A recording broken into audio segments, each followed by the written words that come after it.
So the first tip in this video is how to find hidden powerful items for cheap. All that you have to do is go into the auction house and click the arrow duration to see the newest items on sale. And just by doing this one simple step, instead of searching for every single item's name, you'll be able to see all of them right away. So just look around, if you see an item that is sold for too cheap, you buy it and then resell it for the actual price.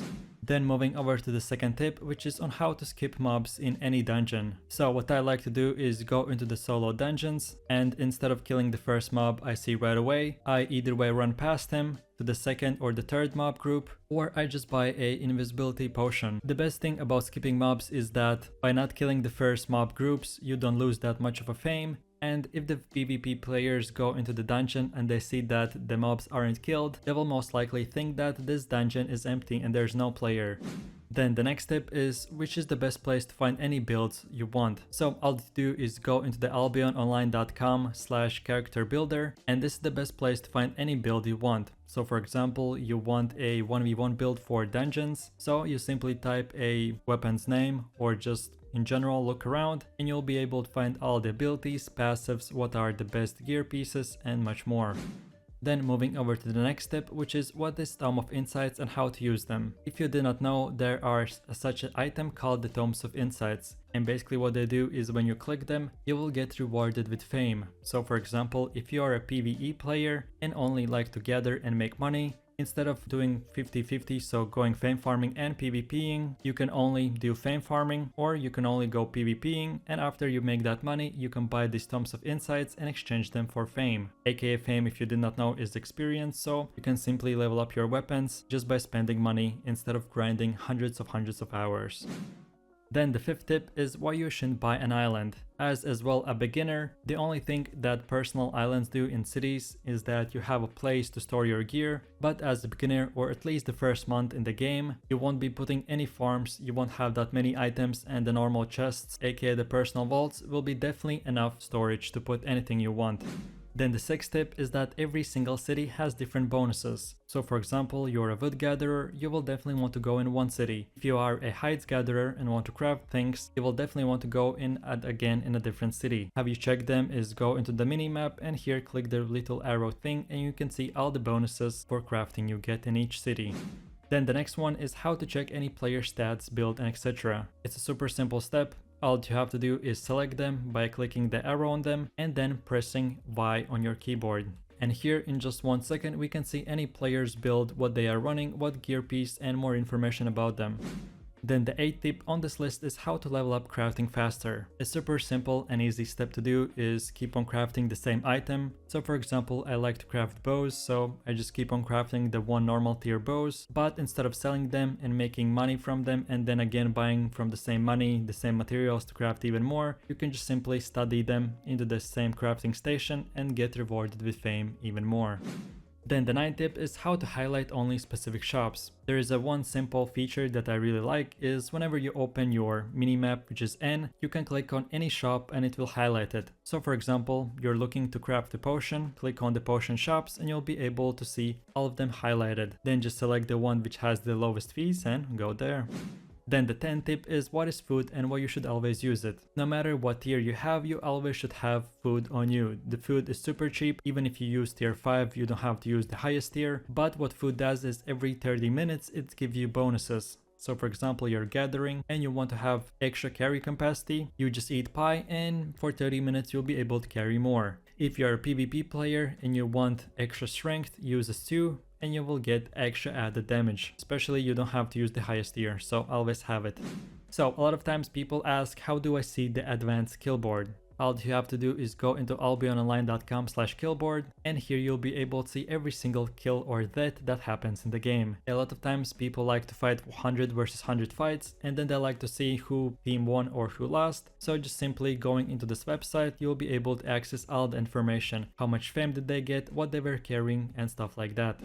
Then, the 12th tip on the list is how to buy a city plot. The simplest and best way to buy any city plot to build your own market shop or whatever you want is look for sale signs, which are indicated like this. Then when you click them, you can see the current lease price and when the next auction house timer starts. For example, it will be 2 or 3 days from now, so you just come back to 3 days from now and you'll be able to select and put your own price, and if you match it or if you put the highest price, you'll be able to buy it for extended amount of time.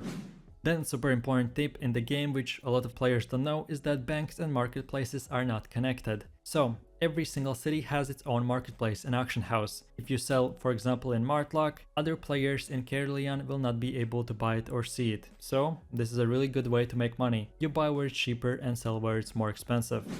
Then moving over to the next one, which is how to check your own character stats. All that you have to do is open your inventory and select this small arrow. And here you can see all the abilities, all the item power, and everything else you would want for your character. Then as for the next tip, we have how to respec or move from one weapon to another. So in Albion we have an amazing thing that if you level up, for example, only bow, but you got bored of it, you can easily respec it. So remove fame from the bow and put that fame in weapon. All that you have to do is go into the destiny board, click the weapon and move the arrow thing from the level you have. So for example, I have level 50. So what you do is move that bar from level 50 to 0 and you will have to pay, for example, 1000 silver or 1 million silver. Then you will get all that fame for credits, and the same thing, you just go into the weapon you want to use, move to the level which you have the credits for and just spend them. Then the next step is what are gathering bonuses and how they work. So whenever you're using gathering gear, you will get gathering bonuses and they will proc to 10. If you just log into the game, the gathering proc will be only 1. So what I suggest for you is if you find an 8.3 material but you don't have all the 10 stacks or procs, just look in the left top corner, just wait a few seconds or few minutes, you will get all 10 stacks and then you better use your pickaxe, axe or whatever and get that material. These procs will help you to get a lot of better returns, and this is a simple way that you can make money and not a lot of players know it.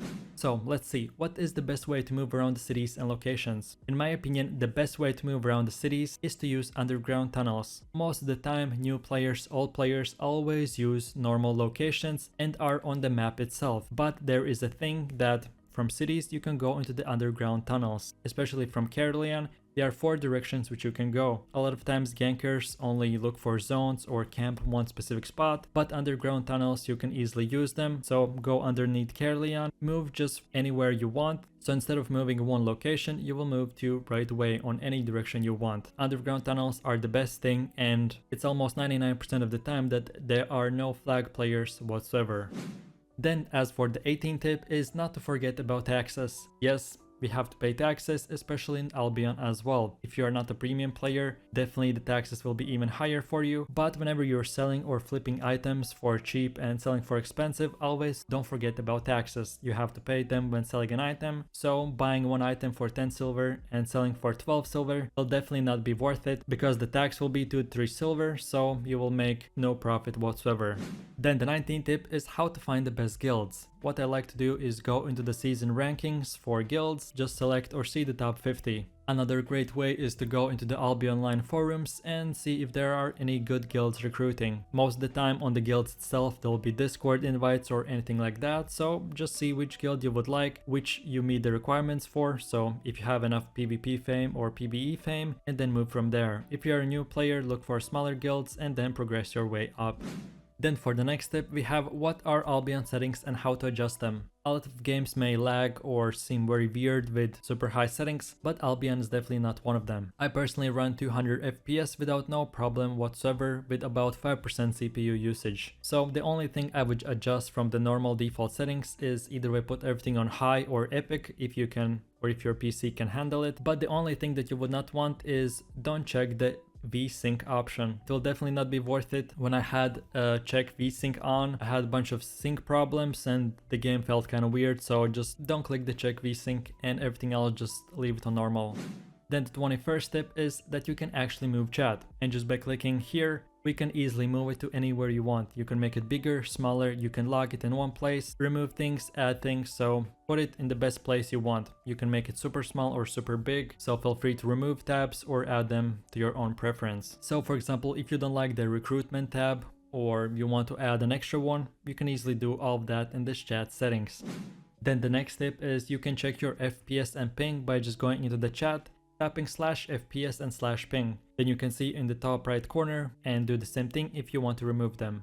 Then for the next step, we have the ability to actually see what the enemy is using and what type of abilities. So this tip, which is 23 and 24, I will put them together, and the first part of it, whenever you press Y, of course you can see the enemy's gear pieces, what they're using, but when you specifically click on them, you can see what abilities are highlighted. All the rest will be gray, so you can click on Bloodletter, see that this player is using the first Q, the second W, and of course the third E, which you can change. And a lot of builds, especially if you're a high tier player, this will be super important. One playing running the same build but having a different Q ability or different Y ability can change your strategy a lot. So if you want to see what someone is using, especially what ability in 1v1s, just click Y, click on that gear piece itself as well, and see what spells are selected and which not. Then for the 25th tip is how to loot fast. Whenever you kill someone or someone has killed someone and you want to get their gear, the best and fastest way to do it is by holding and pressing shift and then clicking on that item. Most time what I like to do as well is, instead of just clicking on someone's inventory and trying to loot every single item, I try to scroll around it and only select the highest paying tier items. So for example, you kill one gatherer, instead of getting his materials and gathering tools, first things first, you get his gathering gear, all his expensive mounts and that type of stuff, and then only you select the all other stuff which won't give you that much money. Then moving over to the 26th tip, which is that you don't need to buy expensive items for arenas or city. So all the 8.3 masterpieces are called a flex gear and you definitely don't need them. I personally, when I started playing this game, one of the biggest things was for me to buy the best gear ever, at least one set. And what I figured out is that I can buy 100 different sets rather than just one this flex gear. And especially if you're just a new player and don't have that much money, rather buy 100 cheap sets than just one super expensive one. Then the next step is how to avoid gate and entrance campers. So one of the biggest problems in Albion is bunch of campers either way, being on gates, sitting on tunnels, or just waiting for you in specific areas. So the best advice that I can give you is to never use roads. 99% of the time, campers will be either way on gates, on bridges, or just on a road specifically. And those are the spots that you want to exactly avoid. Never run on a road. You rather get hit by a mob or run like through a tree or something, than just run straight into the road and get ganked easily.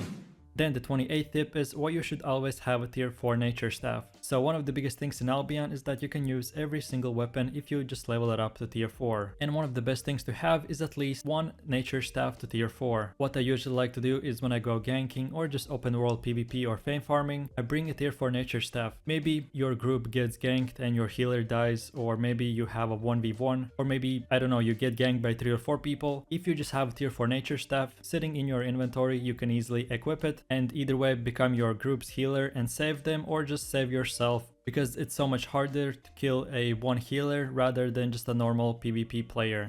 Then for the 29th tip is what are the best ZVZ settings. So about 2 years ago I think I made a specific video on that, so check it out. But just in quick summary, when you are ZVZing you want to put obviously all your settings on low, and most importantly disable all the healing spells and remove name tags. One of the biggest things of why people lag, especially when there's 100 versus 100, is because there's so much damage done and so much spells activated, so obviously you need to see the enemy spells so you can run away from them or dodge, but the healing spells that your healers are doing, you never see them anyways, so there's no need to overwhelm your PC with that. And last but not the least, I have heard that name tags as well, having so much name tags on your screen can remove the PC's performance, so just in case, disable name tags and healing done. Then moving over to the next tip, which is what are shrines and how to use them. So whenever you teleport to the black zones, any portals whatsoever, when you just run around the portal area itself after teleportation, you can see a shrine. What it basically does when you activate it, you become invisible. This is one of the best updates or small things that Albion developers added into the game to prevent all the campers on the gates. So what you do is just you activate it, you become invisible, so then you can run to whatever direction you want. Of course, at the same time when you become invisible you get silenced, so don't ever use it for PvP, but if you're a gatherer or just want to run away or quickly move somewhere, then definitely use this thing, it will be super helpful.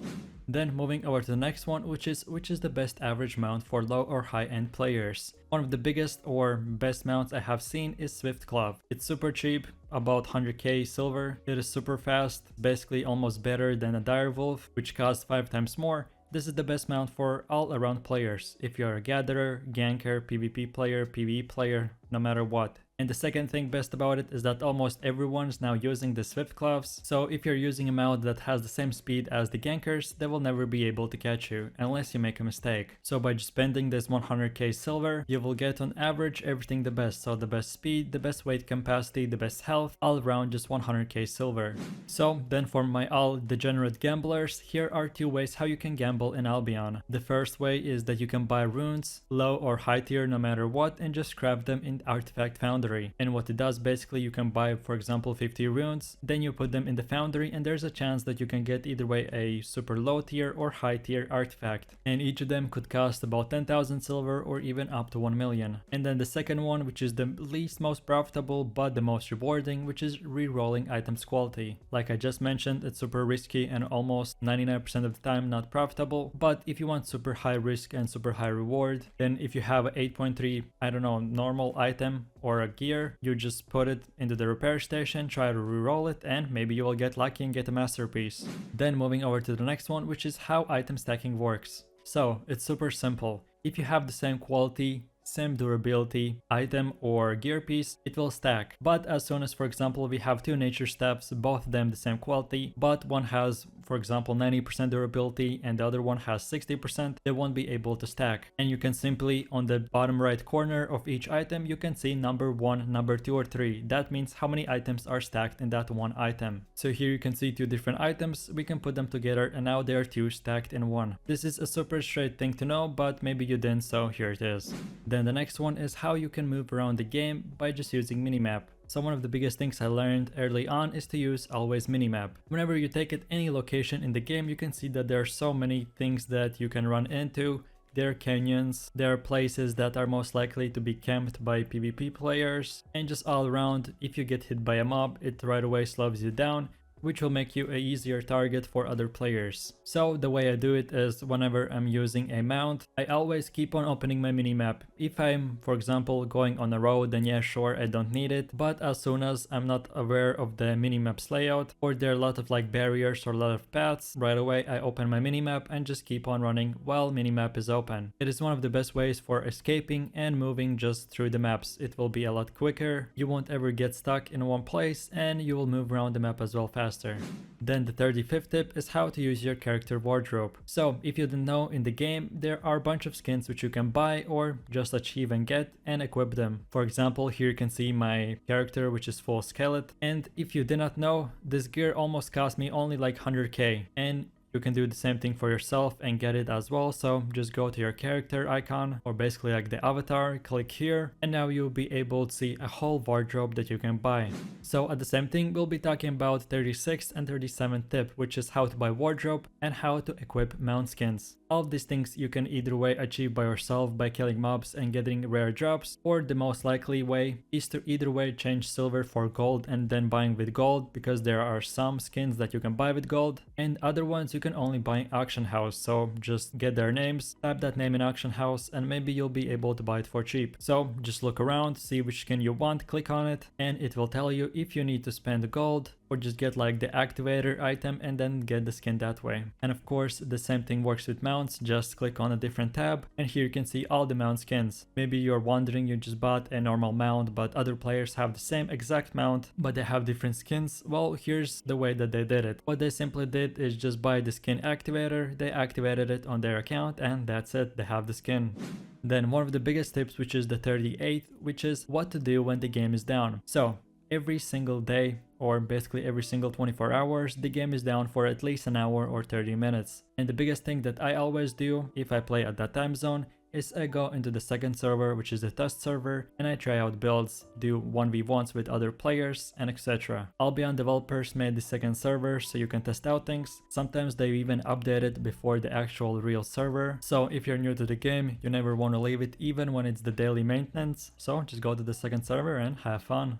Then moving over to the next tip, which is what are the black boxes in black zones. So for example, if you're a gatherer and want to run 2 to 3 zones to get high tier materials, materials. So you can gather them, you don't have to go back to the city or whatever zone you have. What you can simply do is that every 1 to 2 zones there will be a black zone chest, which is basically like a personal vault. So whenever I go gathering, I bring a bunch of my stuff, 2 skinning knives, at least 2 gathering sets, 2 mounts, and a lot of pies and everything else I need. And then I just simply put all of my stuff in those vaults. I keep on gathering whenever I'm 100% carry capacity. I put all my materials, or basically I store them in the black zone chest. And then I keep on doing that like, I don't know, 5 to 10 times. Then I get my mount, and then I only move all my gathering materials to the city so I can sell them or do whatever I want. So if you're a PvP player or a big gatherer, you don't want to keep on moving every 2 to 3 zones. So just get a bunch of your gear, store them in those black zone boxes, and either way wait for your guild to transport them or transport them by yourself.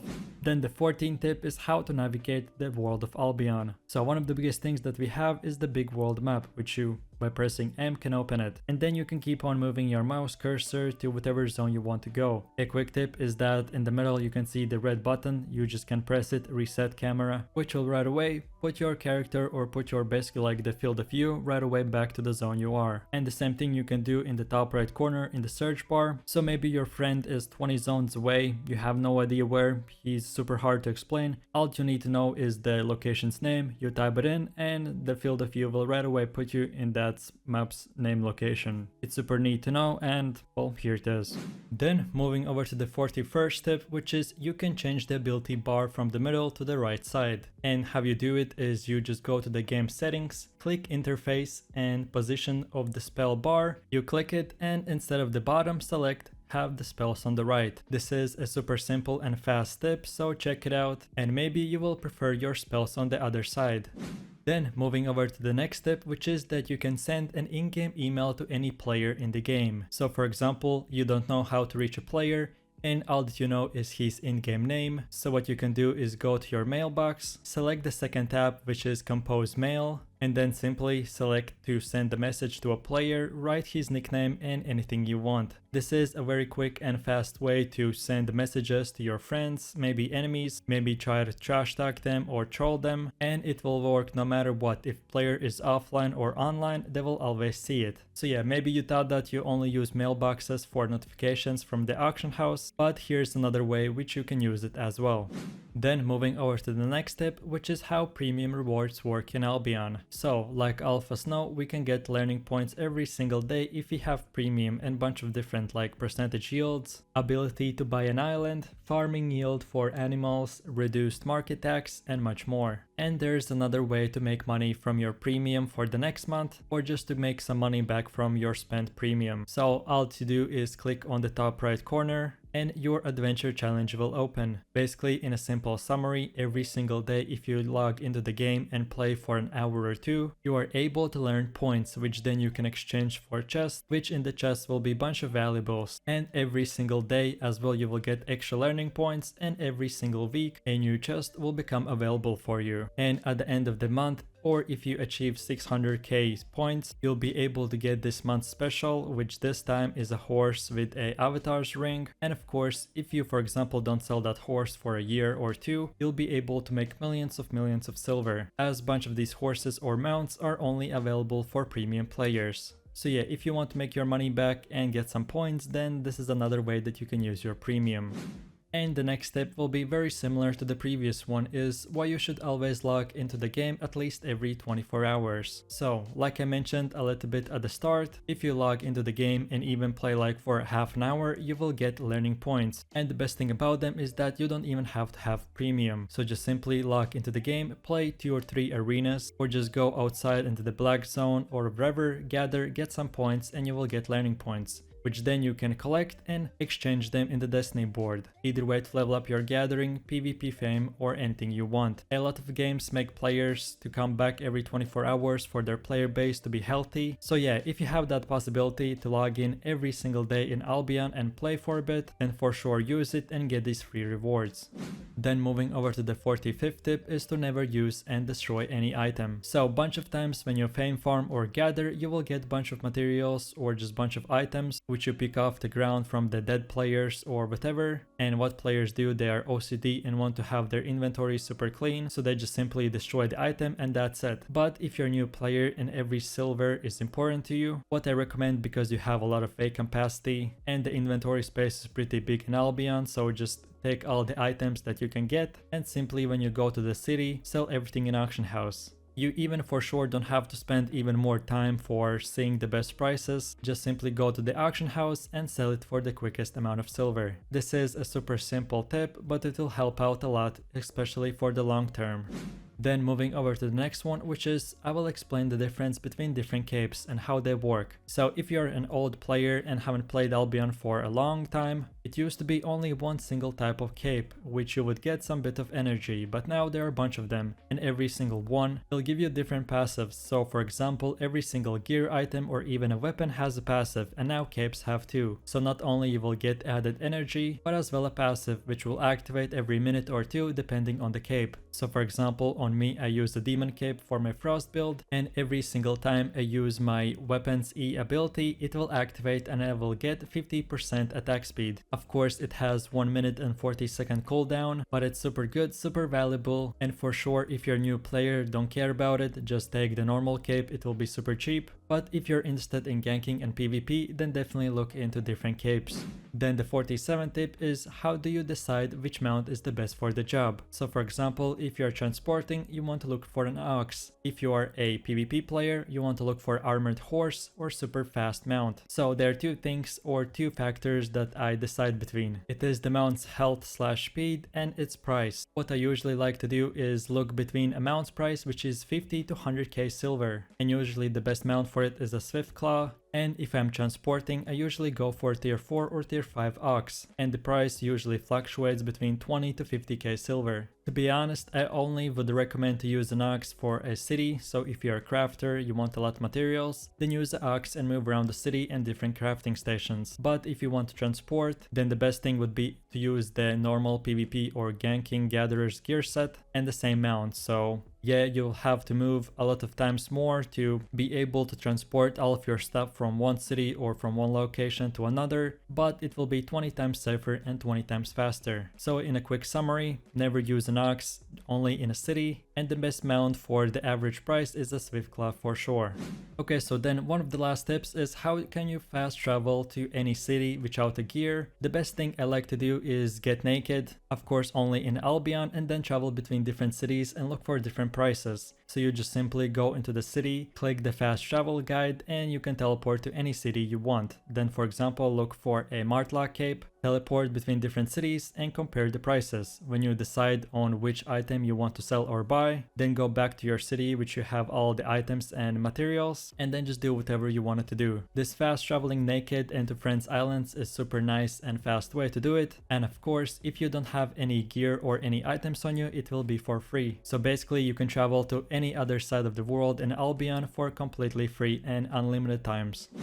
Then the 49th tip is how can you keep up to date with all the new balance changes, news and etc. So the best thing I like to do is once a week go into the albiononline.com/news, and there will be all the patch notes, all the updates, maybe upcoming fixes or nerfs or bugs, and you can just simply click this link and learn everything or anything about the game. Yeah, maybe other people would tell you to just watch YouTube videos, but usually they take 24 hours after the actual update is released. So if you want the fastest news in the shortest amount of time, check this Albion online news and you'll be able to keep up to date with everything happening in this game. And with all of this said, now we have come to the last tip on the list, which is how you can change your cursor to gold, iron or crystal. So the number one question between new players is how can you have such a cool cursor? And other people think that it is a add-on or you have to use it or buy it somehow, but no. All you have to do is go to your in-game settings, go to controls, and then you'll be able to choose between 3 cursor designs. So iron is the default one which you will start the game with, and then you can simply pick between crystal and gold. And that's about it. If you watched this video till the end, I really do appreciate everyone for watching, guys, and I hope you enjoyed it. If you have any further questions about any tips covered in this video, feel free to let me know that in the comment section down below. If you enjoyed this video and want to see a part 2 or different guides, don't forget to leave a like, subscribe and enable that notification bell so you won't miss any more amazing top 10 lists, different guides, beginner tutorials, 1v1 montages and anything else. With that said, my name is Kate, you have an amazing day and I will see you in the next one. So take it easy, peace.